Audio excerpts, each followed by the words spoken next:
On the 4th of March 22, Your Worship, indeed was a Friday and time was running late. You indeed told Mr. or Lieutenant Colonel Malema that the court is holding over the court's questions to avoid a Section 186 recall. And to that extent, you warned him to be back at court on the 30th of January 23.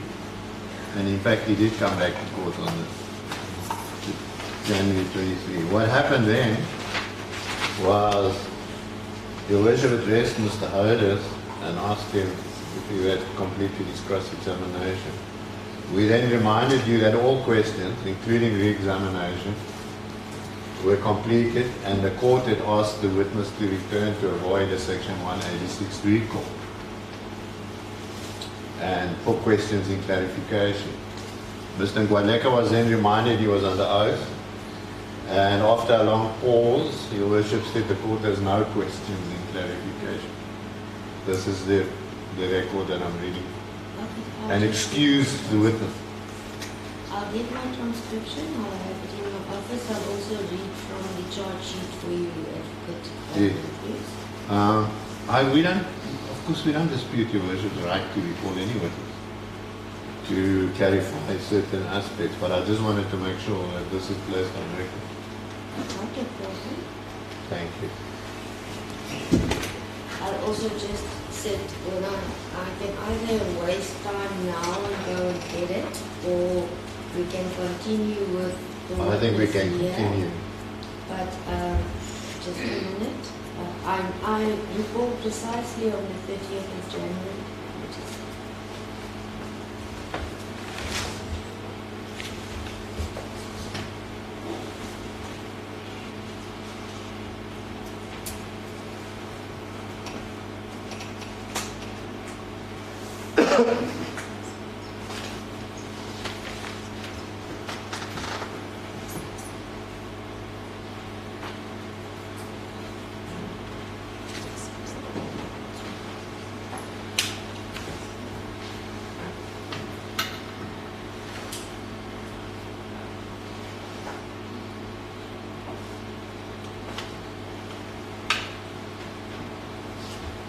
on the 30th of January, my charge sheet, and I think we also discussed this issue, and I explained that during the recusal application, that I had made it clear I would give all parties notice when the witness should return.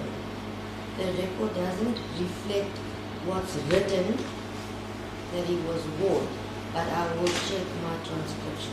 He was definitely warned on the 4th of March to come back on the 30th of January. Then there was some confusion about why he'd come back. We then explained to you that you had... Yes, I had no idea who was sitting in the box when I was called into court. Yeah. I recall You vividly. recall that? Yes, vividly. And then we explained to Your Worship that you had recalled him back because you wanted to ask court questions. I stated clearly I would indicate, and I did. But we'll leave that. I'll also get my transcription. Then we can continue, or I can fetch it now. No, And then on the 30th of January, I see the state witness is recalled, Mandisa Mdlake. However, the evidence finalized with the proviso the court to recall and will notify parties of such. Therefore, he remains excused until court informs the state and the defense. The matter stands down. So continues according to the record. But I'll check the transcription and then we can get clarity. Yes, I'm reading from my learned friend who makes notes and has it all typed out at the end of the case. So that is what I'm reading from. Yeah. I recall it to be very accurate that is in fact what happened, but we can listen to the record some other time. But as I say... I've transcribed record of that part of the evidence, so I'll read the formal transcription for you tomorrow. Certainly, Your Worship. But we don't dispute your right to recall a witness anytime you want to. No, Please, it's not about that. It's naturally, I understand understand fully, Certainly. but you've raised the concern, so I need to also Certainly. place the correct facts on record, and then we take it from there. Okay.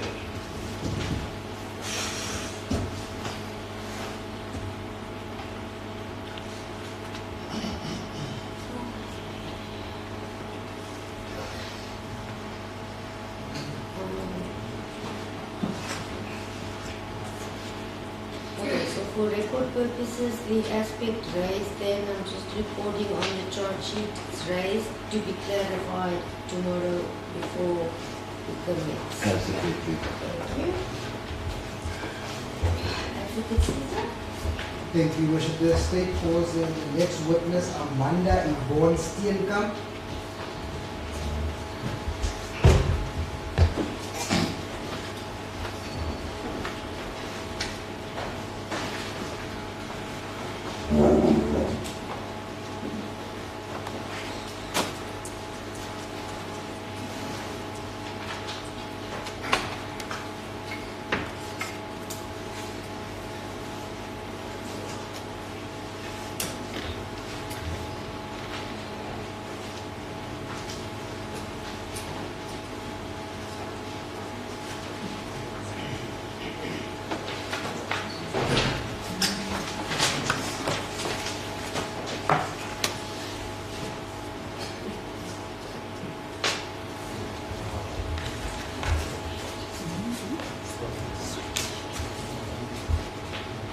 This witness explicitly came to remind me that she does not want to place on television.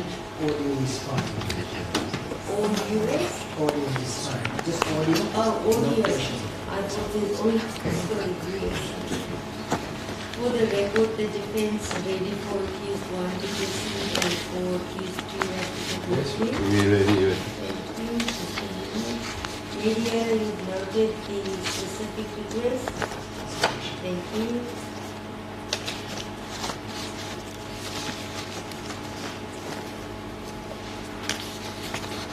The witness, your full name and surname for the record, please. It is Amanda Yvonne Steenkamp.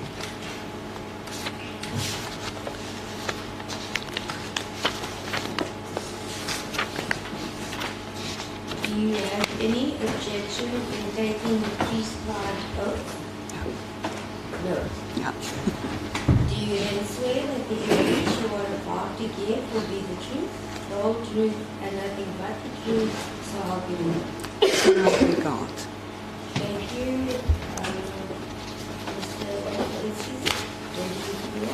Thank you, Worship. Steenkamp, can you please just state your qualifications and experience for the record? Sure, I'm a retired warrant officer from the South African Police Services. I was stationed in Soweto for several years in Krugersdorp and Pretoria.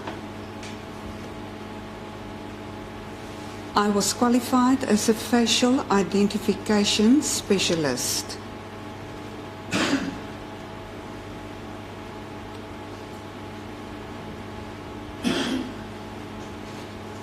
I have several training courses.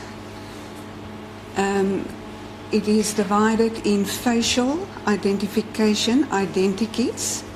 It is when you compile a face of an unknown person, you take the memory back to the crime scene and the person will describe the face, the profile and the modus operandi of the suspects. May I just interrupt you for a second? Please, to make life easier, is there a report which states all the qualifications, etc., so it can, and if you have any objection, if it's provisionally before court, to not waste time and Objection. note everything that's being read. Thank you, so this will be provisional. Yes, the question. It will be provisionally exhibit J then.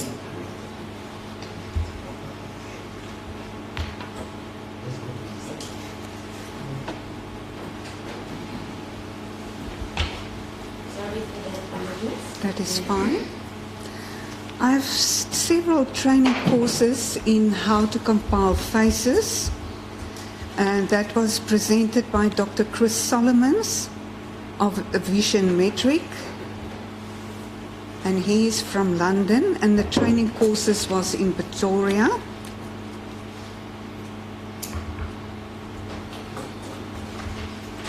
Then I had several training courses in facial and cranial anatomy during the years at Wits University, Pretoria University.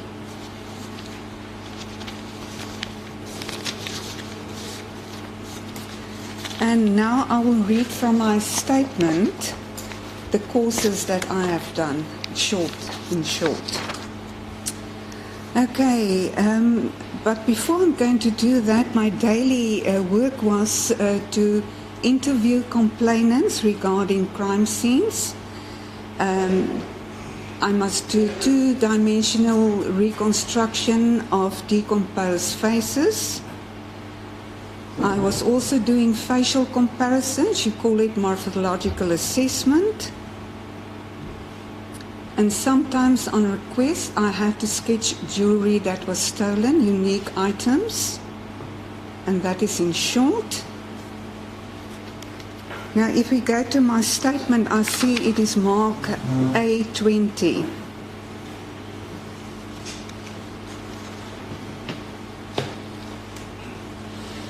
I attended a basic anatomy course at the University of Pretoria 2008. And then that EFIT course through the South African Police Services.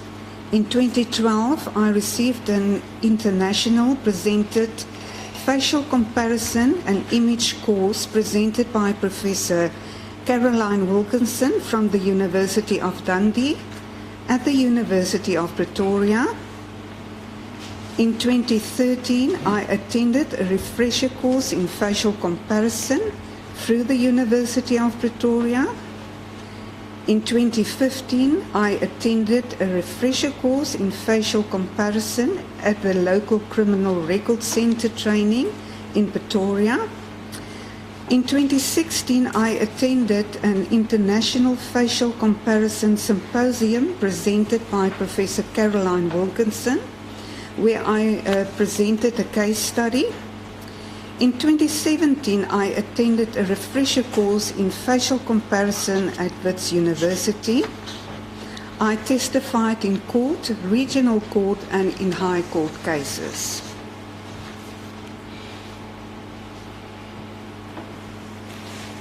Correct that you've been doing this since 1997? That is correct.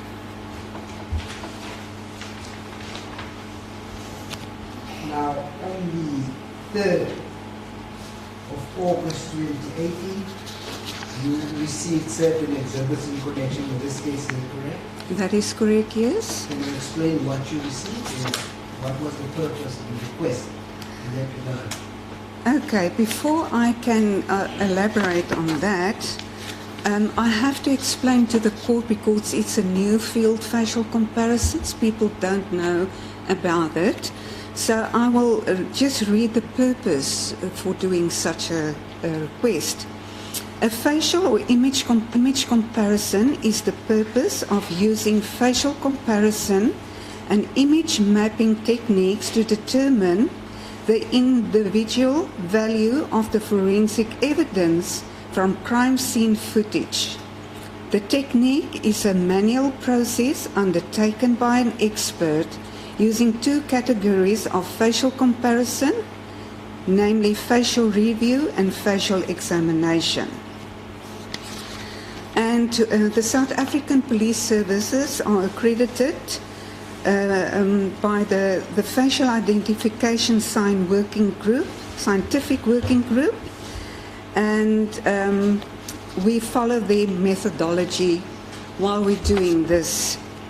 The methodologies using during scientific facial examination and comparison analysis is a method of facial comparison in which the features of the face are described, classified and compared. Morphological analysis as a comparison method is based on the assessment of correspondence of the shape, appearance, presence, and/or location of facial features and landmarks. These features include global, corresponding to the overall face, local, including anatomical structures such as nose, mouth, and their components, nose bridge, nostrils, earlobes, and discriminating characteristics, facial components such as scars, marks, and moles. Now, on the 3rd of August, I received a request. Evidence bag with reference number Papa Alpha Delta 000 506846, Mark Ndansani Cas 6 of 8, 2018. 1 CDR and 1 photo album, Mark Victor India Delta 2018-8 to Whiskey Alpha 0006. Various social media images received for analysis from crime intelligence. These were accompanied by a request for analysis of the images for facial identification purposes, requesting me to indicate if an image comparison will be possible, and requesting me to compare the suspect on the CCTV images and the control photos provided. My findings regarding my morphological assessment on the person on the image and the person on the control images, please see attached Annexure A, that form parts of my affidavit in sealed evidence bag with reference number Papa Whiskey 4001 301 721.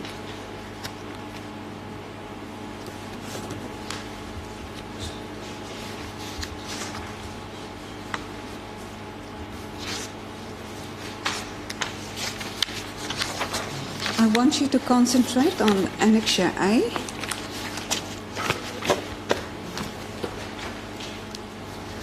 Now, Annexure A is the compilation of the facial comparison. On the first page, you will see it is page 2 is images selected for comparison purposes.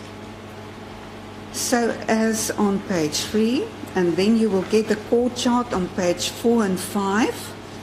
Page 6, you will get points of similarities and dissimilarities. Then you will get a conclusion. And on page 12, you will get a conclusion of my finding and a glossary of the morphological words that I use to do the landmarks. On page 2, on the left-hand side, that is the uncontrolled CCTV footage that you will get, and that is marked photo number 2018-82, and the number is 2140246 RB3, page 3. So that will mean that on that numbers, that is the photos that I selected from the still images. On the right-hand side, you will get the social media photos, that is control photos, for investigation purposes.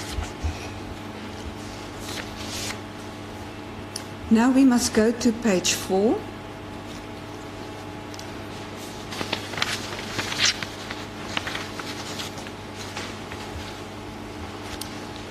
And then you must keep your finger on page 6. So page 4 and 6 will go together.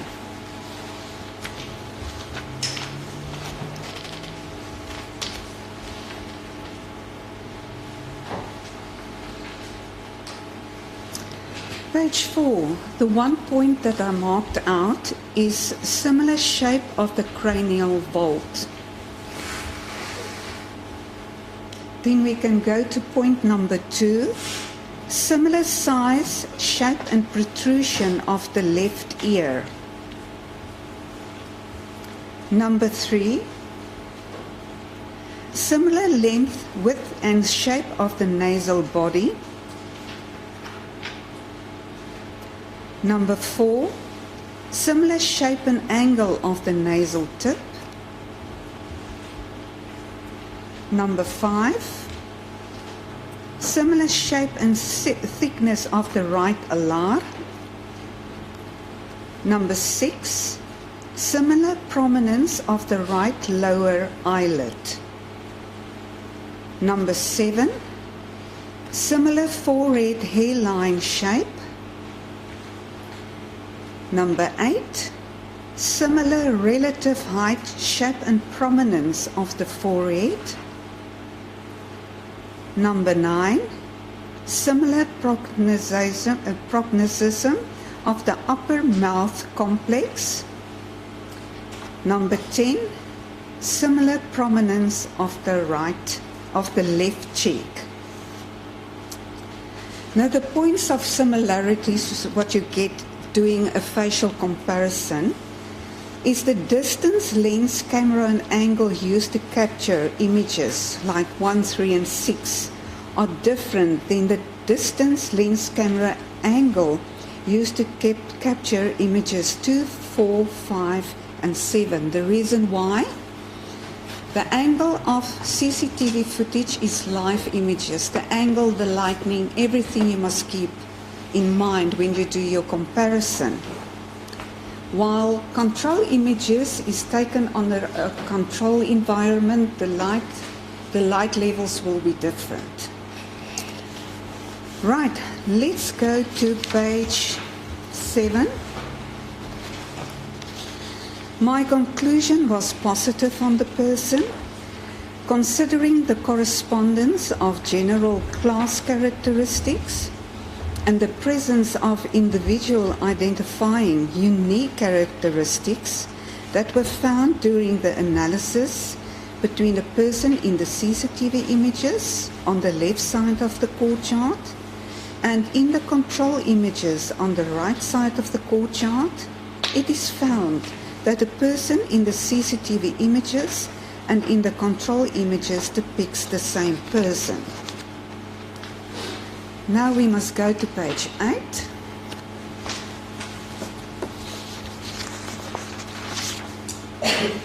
Page 8 is the photos that I selected for the comparison purposes. Page 9 and page 10, that goes together. Point number 1, similar shape and angle of the nasal body. Point number 2, similar hairline shape. Point number 3, similar prominence and continuity of the brow ridges. Point number 4, similar protrusion and shape of the left ear. Similar overall mouth shape. Point number 5. Point number 6, similar depth of the mentolabial sulcus.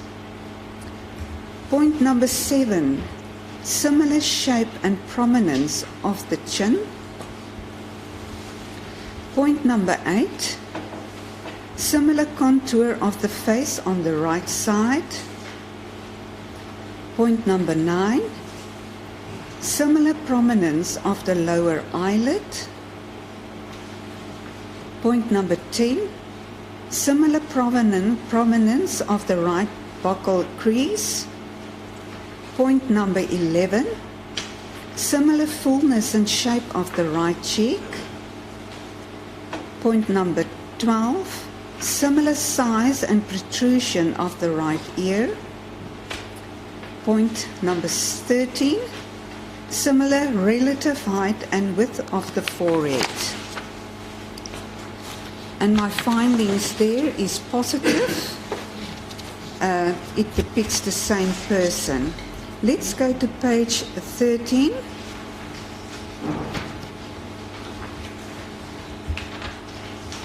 so that you can see there the eye fissure opening.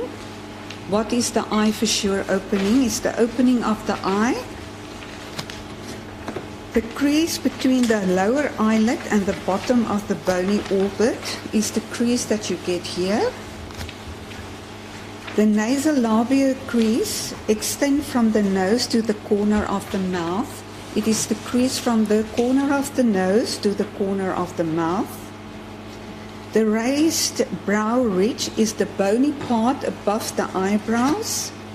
The alar is the nose wing. The right buccal crease is this area where the maxilla is and just above the mandible. The overbite is the overbite of the upper part of the face, the mouth complex, or the lower part. It just depends. Receding is the receding part of the mandible, or vice versa.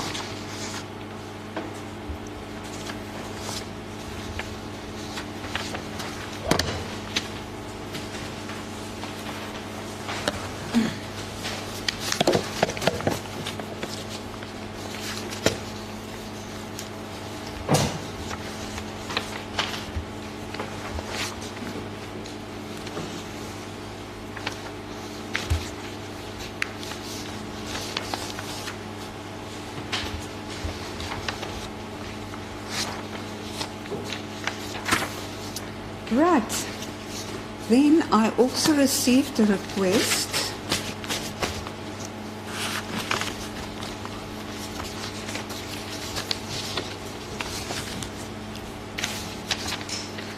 on the 13th of December 2018, a request to indicate if an image comparison will be possible, and requesting me to examine the suspect and the firearms on the CCTV images. My findings regarding my morphological assessment and image comparison of the person and the firearms on the CCTV footage. Annexure B, we can go there for the finding and conclusion.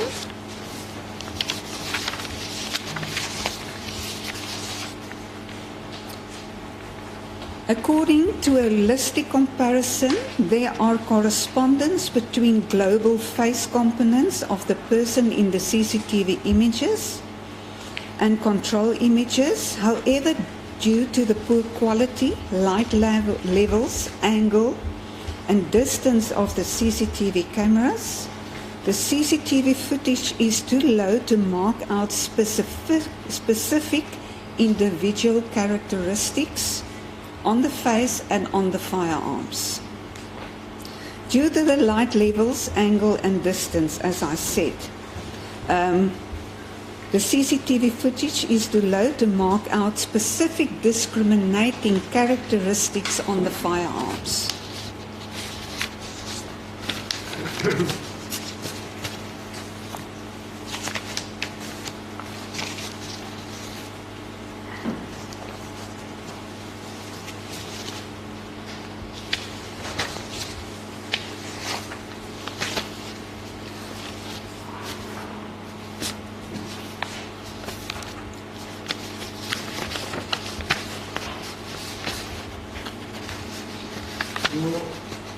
Your request, the first request was that you identify the two people that was on the still photos of the footage. If that was accused number 1 and number 2, is that correct? That is correct, yes.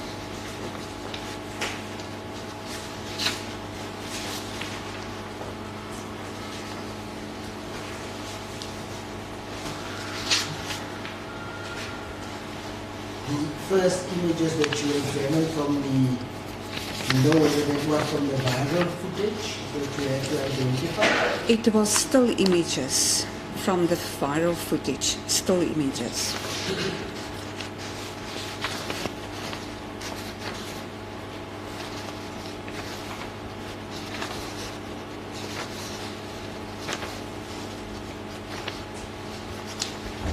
You already made a positive finding on the viral footage relating to the identity of accused number 1 and accused number 2. Is that correct? That is correct, yes.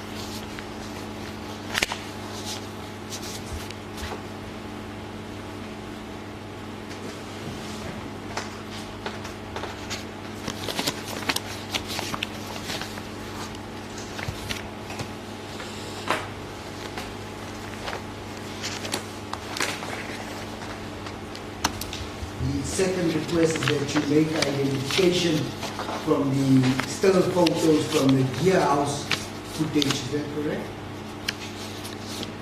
Is that Annexure B? That's correct. Yes, it's about the firearms here in Lansani.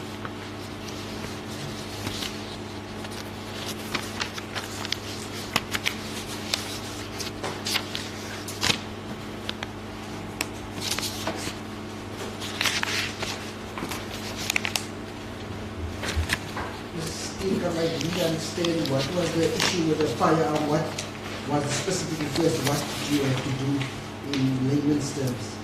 You must remember, the angle of the cameras are very far away. If I stand here and we go out into the passage, the light levels plays a very important role. You cannot identify discriminating characteristics like scratches or maybe tape on it or a rust. It is too far away. When it's nearer, you can identify discriminating characteristics.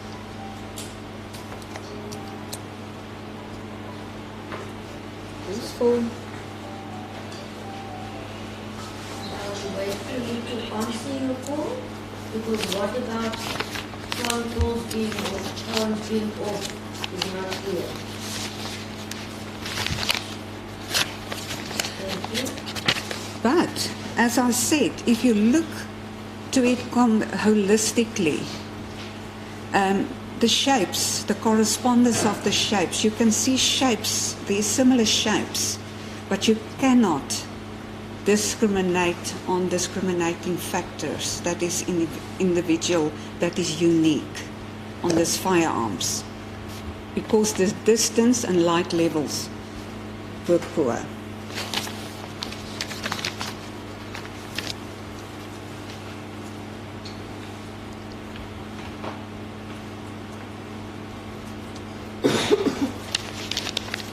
Part of your speciality is also to identify whether it's a firearm, real firearm or not, from video footage, images. Sir, that I'm a layman in that. My job is only to mark out discriminating characteristics between images. Like if you get two cell phones, you bring it to me. Both is Samsung's, but they are both maybe unique because there's one scratch or the one cover is different, you understand, yeah. How many cases have you been able to do, or in how many cases have you testified in this? In facial comparison, more than 30 cases. I will just see if I can get some references here. It is in Soweto, Johannesburg, is London, and yeah, I do have the references with me, so I will give it if requested. Yes. And how many identikits did you testify? Identikits more than 1,000. I compiled more than 5,000 since 1997. Yeah.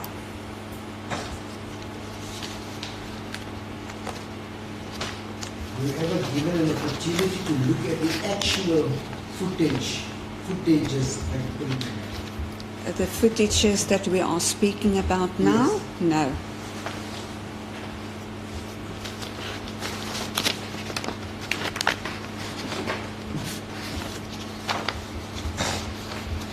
Thank you. I've got no further questions.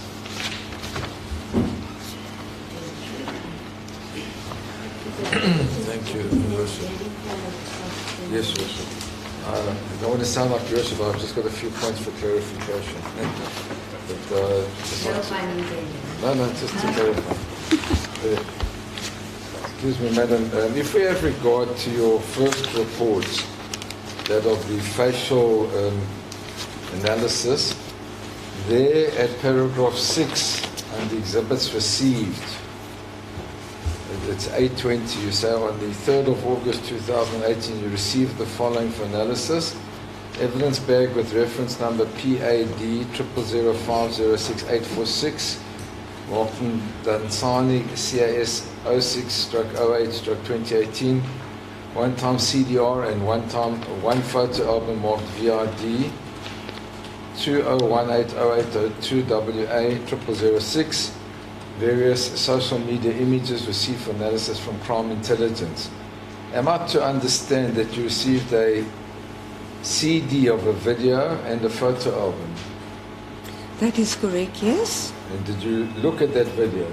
No, because I only work from still images from the album that the person provided for me. So all that you took were the still photographs and compared still photographs. That you is never looked correct. at the video in relation to that analysis. That is correct, yes. Right. In relation to the second analysis, did you watch any video there? That is Annexure B, ne? Yeah. Let me just get that.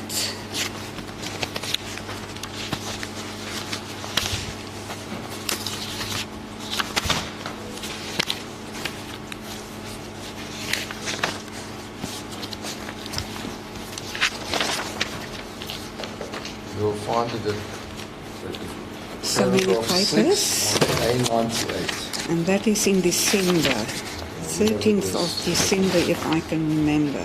Yeah.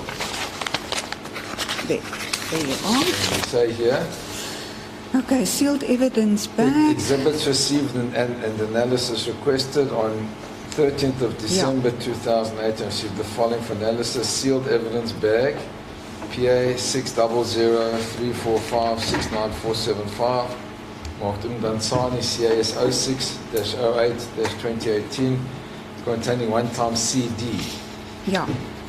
Also still images, sir. not a video. No, sir. Still images. And do you know who compiled those still images? I might be on the correction. Could be Captain Botha. I'm not sure. And then you just compared those still images with the view, as I understand it, to applying facial recognition to firearms. Is that correct? That is correct, yes. Only still images I work from. But when you say for facial and firearm identification, you actually, as I understand this request, trying to identify firearms from photographs. That is correct. And you found that that was inconclusive. That is correct, sir. Because it says here to examine the suspect and firearms on the CCTV images. You weren't looking at suspects there, you were looking at suspected firearms, is that correct? Both the suspect and the image that I was requested to do. And in that regard, your report is inconclusive. It is inconclusive, that's And right. when you say it's inconclusive, it's then negative, is that correct? It means that holistic, when you look into the parts that are visible, there are shapes. You can see there are a shape of a firearm or a rifle. I'm a layman in this. You can see the shapes. You can see the shape of the person, the outline of the person. But to mark out discriminating characteristics, it's a negative report. That's all. So Yeah. what you concluded there, and it's at page 4 of Annexure B, is that due to the poor quality, light levels, angle and distance of the CCTV cameras, the CCTV footage is too low to mark out specific individual characteristics. Is that correct? That is correct, sir. But you were actually using still images from the CCTV, not the actual CCTV. That is correct. Because I was under the impression that you had viewed the CCTV, but that's not the case. You just took two or a series of still photographs, compared them, and that was using that you were unable to find specific individual characteristics that you could mark out, Correct, sir. which gave you the negative finding. Agreed. That's right. Thank you. I have no further questions, thank you. Thank you. No questions.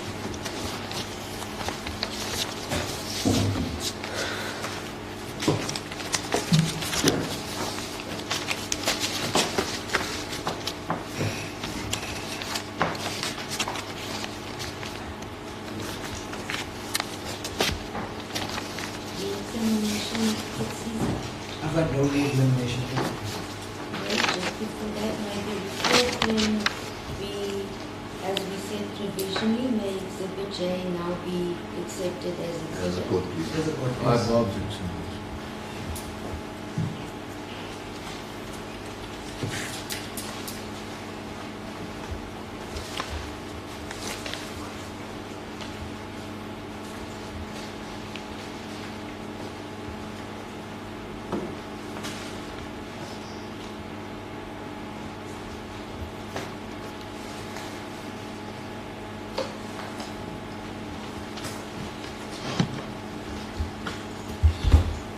Thank you, the witness. We have finalized your evidence. You are excused and you may stand up. Thank you, Your Worship.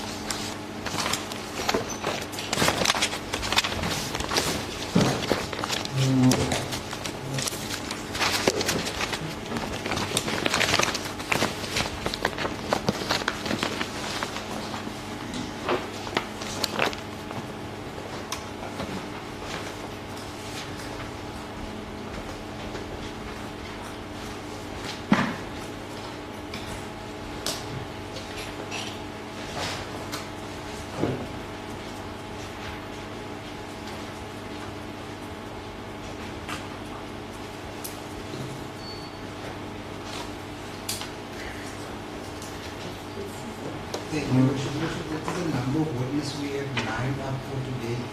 Other witnesses are still flying in. And we adjourn the matter until tomorrow, Worship.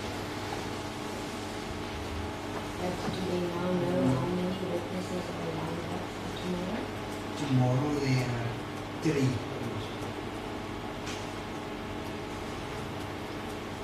Due to the load shedding schedule,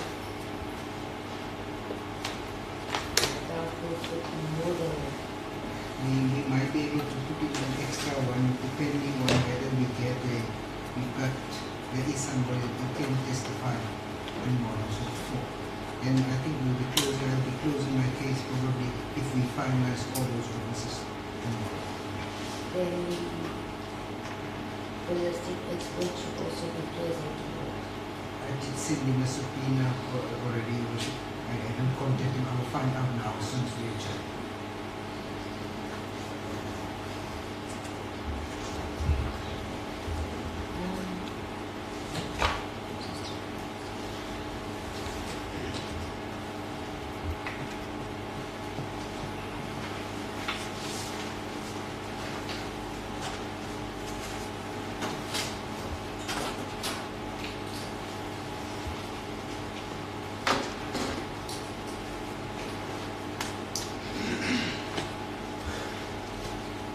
Just for the record, Worship, I didn't send him a subpoena to my office. I investigated emailing the subpoena.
outstanding witnesses who are flying from where I don't know who they are. The matter is postponed until tomorrow for continuation. That is the 12th of September, both on barrel grade extended, 830 regional 45. Bearing in mind the load shedding schedule, I would, any time that's from 12 o'clock, hopefully, then we can set up. We will be done by then if the custodian we anticipate to be done before we... I'll be done by 10:30. Sorry? I'll be done by 10:30. So as soon as the power is on, we'll be continuing. Unless we subpoena the minister.